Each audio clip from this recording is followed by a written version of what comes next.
del Partido del Trabajo y secretaria de la Comisión de Justicia. Por favor, diputada. Muchas gracias. Creo que eso resume muy bien el estado actual de cosas, sin un punto de vista pesimista, sino en la realidad. Pero bueno, yo iniciaré un poco conceptual, si me lo permiten. Como ustedes saben, y es muy importante hablar de la conceptualización de lo que es la desaparición forzada, sobre todo por la gran resistencia que existe por parte del gobierno federal, específicamente del Ejecutivo, del presidente, de tipificar adecuadamente la desaparición forzada. Hay un número incontable de iniciativas para la modificación del delito de desaparición forzada en el Código Penal Federal. Ahora existen iniciativas en el Senado que permiten o que pretenden hacer una ley general y una modificación constitucional al régimen de desaparición forzada. Sin embargo, lo que actualmente tenemos en este país es una confusión,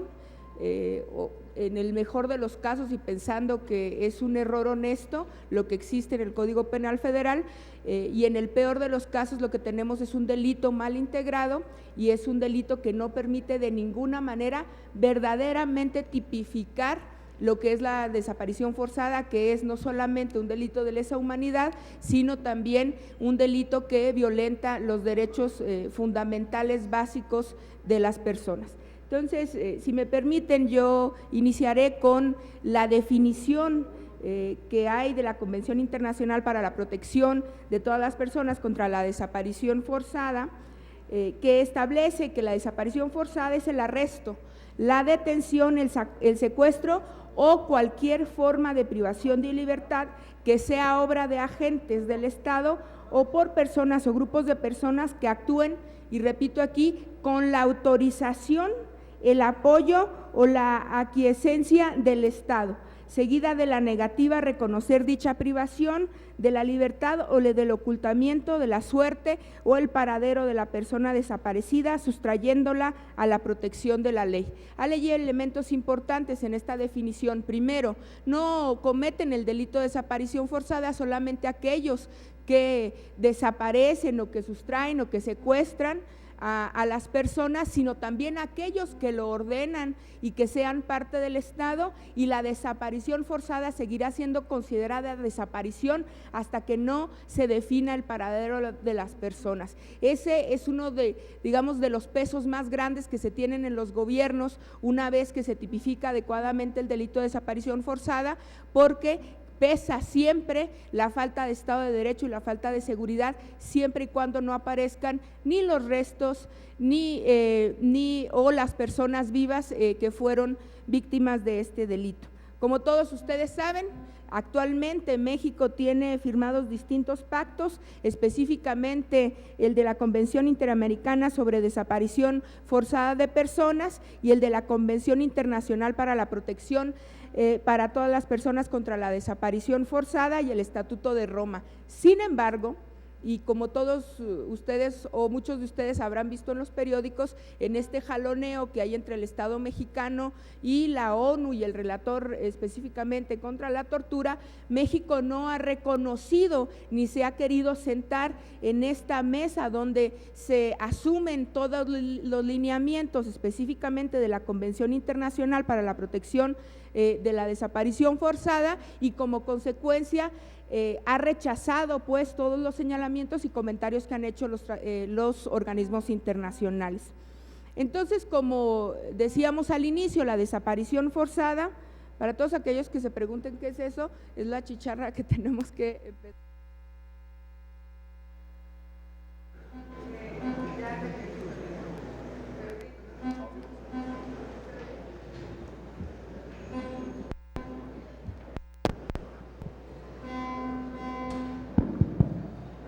Listo, Bueno, la desaparición forzada, como decíamos, es la violación a los derechos humanos más fundamentales, como el derecho a la libertad, el derecho a la seguridad, el derecho a la dignidad, el derecho a la integridad, a no sufrir tortura, trato o pena cruel, el derecho a la vida familiar y al de la amistad, y cuando evidentemente la persona es asesinada es el derecho a la vida. Pero hay una historia, es decir, no hemos llegado a este estado de cosas ni a la desaparición de los 43 y a la negación absurda del presidente Enrique Peña Nieto de esta situación, sino que hay una historia detrás. La desaparición forzada inició en los años 60 y 70 como un elemento de presión política, es decir, muchos elementos de izquierda o considerados elementos contra el Estado eran desaparecidos graciosamente y digamos con lujo de violencia y muchas veces hasta en plena luz del día, solamente porque se consideraba que participaban en actos políticos que pusieran en daño al Estado mexicano. Es decir, teníamos un Estado autoritario como el de ahora, pero un poco menos moderno o con tácticas más brutales de las que conocemos hoy, a excepción de casos como el de los 43 o los desaparecidos de San Fernando. Entonces, en la época de los 60 se utilizaba como medio de presión política, pero en el siglo XXI la desaparición forzada pasó a ser más que un elemento de eliminación y control de la disidencia política, entre ellos, por cierto, muchos compañeros de izquierda que fueron desaparecidos, que fueron llevados a la tan temida zona militar número 1, entre ellos el hijo de doña Rosario Ibarra de Piedra y muchos políticos de izquierda o activistas de izquierda que hoy han vivido para contarla. Hoy se utiliza también como un mecanismo más amplio de control social, de despojo territorial, aunque a veces no lo veamos tan claramente, sobre todo en los estados de la provincia, y también de control de flujo de inmigrantes. La campaña nacional contra la desaparición forzada ha señalado que en los 18 meses que lleva de gobierno el PRI, tenemos 30 personas defensoras de derechos humanos reconocidas por el Estado que han sido desaparecidas forzadamente, y se presume que de los no oficiales y de los reportados solamente por sus familiares, cada 2 semanas en México un defensor es víctima de desaparición forzada, probablemente no permanente. Asimismo, hay un elemento que no existía históricamente en los años 60 y 70 que tiene que ver con la política criminal. Es decir, todos aquellos elementos relacionados con el crimen organizado que hoy están directamente vinculados con y en colusión con el Estado, participan de la desaparición forzada, digamos en acuerdo con policías municipales, con policías estatales, y presumimos nosotros específicamente que en el caso de los 43 desaparecidos, que con el mismo ejército, para desaparecer personas que molestan al Estado o que se consideran una molestia para algún cártel o para algún grupo criminal. Pero es muy importante reconocer que no estamos hablando de desaparición solamente por elementos del crimen organizado, sino es una desaparición que tiene que ver con el crimen organizado que está coludido con el Estado. Presidentes municipales, gobernadores, presidentes de la República, el Ejército, cualquier institución del Estado, y que tiene como finalidad la desaparición para beneficiar a un grupo criminal o que tiene el objetivo de castigar a través de un grupo criminal. Terminaré ya con el tema de las cifras oficiales. Como todos ustedes recordarán, en el sexenio de Calderón, en este absurdo, y lo voy a decir siempre, absurdo problema en el que nos metió cuando tenía un problema de gobernabilidad, el expresidente Calderón, si se le puede llamar de esa manera, vino a poner una estrategia al centro de las políticas públicas de este país que tenía que ver con la seguridad. Resulta que de la noche a la mañana en este país el problema pasó de ser el empleo o el desempleo, pasó a ser la seguridad. Y entonces todos estaban vestidos de militares. Recuerden aquella escena donde Calderón sale vestido de militar. Por primera vez en este país un presidente se atrevía a hacer eso en un desfile militar del 20 de noviembre y puso en el centro del debate el supuesto problema de seguridad. Y entonces Calderón, en esta guerra que nunca tuvo fin y nunca tuvo estrategia, y no lo digo yo, lo ha dicho él en varios foros internacionales, y citaría yo en este tema a Calderón. Calderón dijo que cuando empezaron la guerra contra el narco no sabían cómo iba a terminar y no sabían cómo se veía el éxito. Eso nos dice más o menos que estuvimos 6 años metidos entre balazos, seguimos metidos entre balazos y todavía no sabemos por qué. El saldo, pues, de Felipe Calderón dejó un saldo de 26,000 desaparecidos. En su momento, la Comisión Nacional de los Derechos Humanos decía que había aproximadamente 24,800, es decir, la diferencia entre la cifra oficial y la cifra real no variaba mucho. Sin embargo, hasta la fecha no se tienen hoy en este gobierno priista datos confiables de lo que se conoce ahora de manera muy moderna, o no sé qué habrá pensado el exprocurador Murillo Karam, de personas no localizadas. Es decir, no son desaparecidas, nomás no las localizamos, porque entonces en ese absurdo resulta que negamos el hecho de la participación del Estado en la desaparición de estas personas. Pueden ser personas, supuestamente, dice el exprocurador Murillo Karam, que se hayan fugado de su casa, que bueno, se fueron de parranda o que no sé qué tantas cosas, y entonces en ese grupo metió el exprocurador Murillo Karam una serie de absurdos para no reconocer la desaparición forzada de personas, y actualmente no sabemos realmente si el Estado mexicano reconoce la desaparición forzada de personas o no. Las cifras oficiales pues se contradicen. En el primer trimestre del 2013 se hizo público que el número de personas no localizadas era de 26,121. A finales del 2013, la misma Procuraduría reportó a través de su subprocuradora Mariana Benítez que era de 18,955 casos. Luego, en mayo del 2014, se señaló que de 2006 a 2014 la cifra se redujo en 8,000 personas. No nos pregunten de dónde salen esos números, todos manejados por la Procuraduría General de la República. Y recientemente, en octubre del 2014, se dio a conocer que la cifra, volvemos a la cifra de arriba de los 20,000 personas, era de 23,271 personas no localizadas, no desaparecidas, no localizadas. Entonces, de las cifras de personas desaparecidas es posible saber no es posible saber cuántos son víctimas de desaparición forzada y cuántos corresponden a personas no localizadas. La estrategia del gobierno federal aparentemente no existe más que la negación, porque bueno, pues ahora resulta que de los 43, la verdad histórica, aunque no hay pruebas técnicas, la verdad histórica dice que ahora tuvieron que ver con elementos del crimen organizado, y ahora tiene que ver con la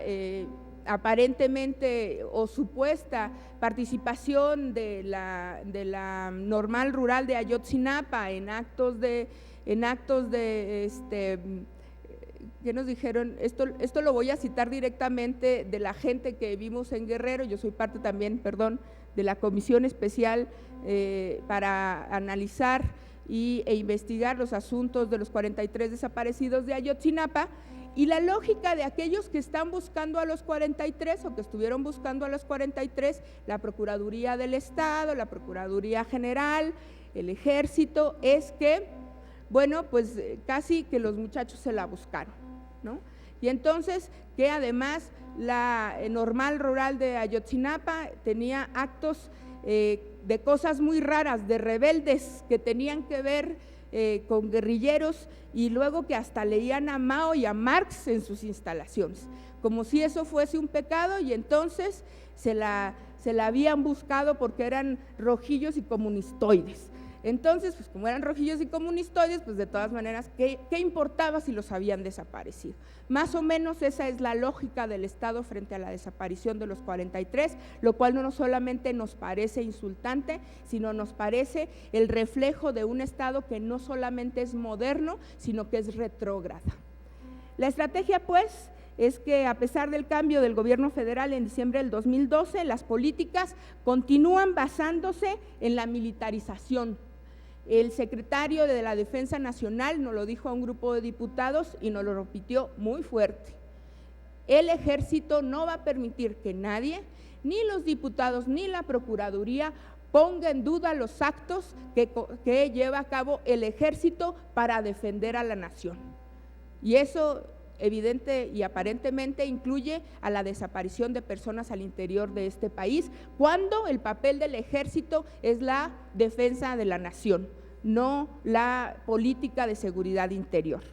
En la actual administración federal se cuenta con un despliegue del 48.77 del total del personal operativo del Ejército en operaciones en contra de la delincuencia organizada. Los casos emblemáticos, muchos de ustedes los conocen, no solamente está el caso de los 43 desaparecidos de Ayotzinapa, de los cuales la verdad histórica no ha resuelto absolutamente nada y es completamente dudosa. Lo digo no solamente como diputada, como ciudadana, sino como parte de la Comisión de Justicia, como parte de la comisión especial que investiga la desaparición de los 43 y como parte de todas las reuniones que hemos tenido, no solamente con el gobernador Aguirre, con el exprocurador Iñaki Blanco, con la gente del municipio de Iguala, con la Procuraduría General de la República en numerosas ocasiones, con el secretario de la Defensa Nacional, con los técnicos que dicen de la Procuraduría haber comprobado que eran los restos de los 43 en ese río. Aparentemente la verdad histórica está basada en un problemita básico, y es que encontraron el basurero de Cocula por un presentimiento del procurador. Y resulta que de ahí todo lo demás es comprobable científicamente. Ese es el caso más icónico de desaparición que hay en este país, pero no es el único. Está el caso de Rosendo Radilla Pacheco contra México, desaparecido por el estado de Guerrero por elementos del ejército mexicano en 1974 y que ha meritado una condena internacional al estado mexicano similar a la que tiene hoy.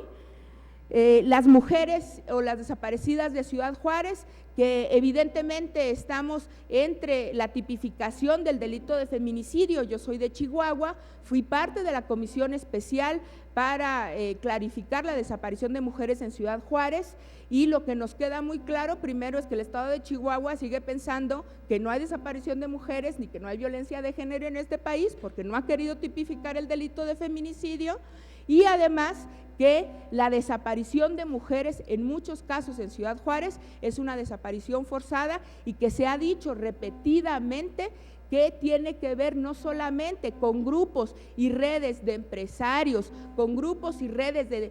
personas del crimen organizado que tienen que ver con trata de personas, sino con elementos de la policía estatal, elementos de la policía municipal y muchas veces presidentes municipales de Ciudad Juárez que han estado o presuntamente han estado inmiscuidos con la desaparición de mujeres en Ciudad Juárez. Yo con esto terminaría, simplemente daría otros datos. Evidentemente en Chihuahua se estima que son más de 1,520 personas desaparecidas. No hemos podido demostrar que se cumple con todos los elementos de desaparición forzada, pero la complicidad del Estado es evidente y se deja ver por todos lados. La gran discusión en esta Cámara de Diputados y el estado legislativo de cosas aquí es si esta legislatura se va a ir sin cumplir con su obligación. Tenemos desde el 28 de septiembre con la desaparición de los 43, tenemos una gran deuda con la sociedad. Aquí los grupos parlamentarios del PRI y del PAN debaten sobre la idea todavía de si es necesario tipificar el delito de la desaparición forzada. En el Senado, una iniciativa que presenta el PRI y el PAN pretende darle a largo plazo una discusión que no sabemos a cuánto quieren llevar, con una modificación constitucional y en la orden de que se haga una ley general de desaparición forzada. En la Cámara de Diputados, las izquierdas hemos insistido en que es necesario de inicio modificar el Código Penal Federal para que se tipifique como un delito federal la desaparición forzada con todos los elementos necesarios, específicamente que se incluya que serán también perseguidos por el delito de desaparición forzada aquellos que lo ordenen, que lo conozcan o que no necesariamente hayan sido actores materiales de este delito. Ese es el estado de cosas en el que estamos. Existe ya un proyecto del que podemos platicar más adelante, del que su servidora ha sido parte para elaborar, que tenemos y presentaremos por parte de la Comisión de Justicia, donde modificamos el Código Penal Federal y empujaremos hasta el último momento los 4 partidos de izquierda en esta Cámara de Diputados para que pueda salir adelante. Yo les agradezco su atención y espero no haberme extendido demasiado. Gracias.